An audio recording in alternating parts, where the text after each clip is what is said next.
Well, being single during the holidays can certainly be tough, but just because you're missing a significant other doesn't mean the most wonderful time of the year has to be any less wonderful.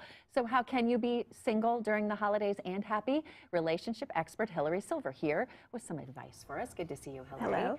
So what are some of the challenges people face? I mean, it can be a lonely time of year when everyone else is hanging out with their significant other. Yeah, so if you're single and you really want love, it can be very lonely all the time, but especially during the holidays because everybody's spending time with their families.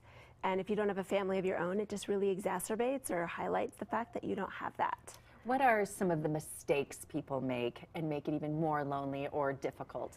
Especially during the holiday season, I think people make mistakes by going to holiday parties and drinking too much or hooking up with somebody from the work party, and then they pay the consequences later. But in general, mistakes that people make when they're dating are really not just showing up as who they really are right from the very beginning. So pleasing the person or mind reading and trying to figure out who they need to be accepted and liked by this person, instead of just being who they really are.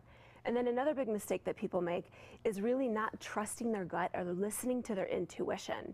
So they want this to work, or they ignore the red flags, or maybe the feeling that this isn't right, but they keep going and staying the course anyway, and before they know it, they've been with somebody for a while. Those are such good tips, and it's something that sounds easier than it really is, because you want to please, or you want that connection, but to really ground yourself and do those things. So other tips that you have, though, for people during the holidays or even after, but especially during the holidays? So I think really taking really good care of yourself. So when we're lonely or we don't feel good, we feel things that we don't want to feel, loneliness or isolation or depressed or hopeless about something, we can often avoid those feelings by eating too much or drinking too much or spending, to distract or numb those feelings. And really the best way to get through that is to just embrace the fact that this is where you are right now.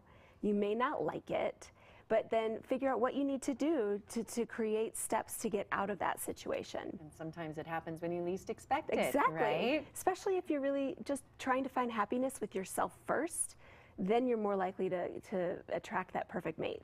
Great tips. Thanks so much, Hillary. Thank you. Good to see you, and happy holidays to you. All right, Ken, over to you. That is some great advice, guys. Thank you very much. 7:56 now on this Wednesday morning. We are live and local, and coming up in our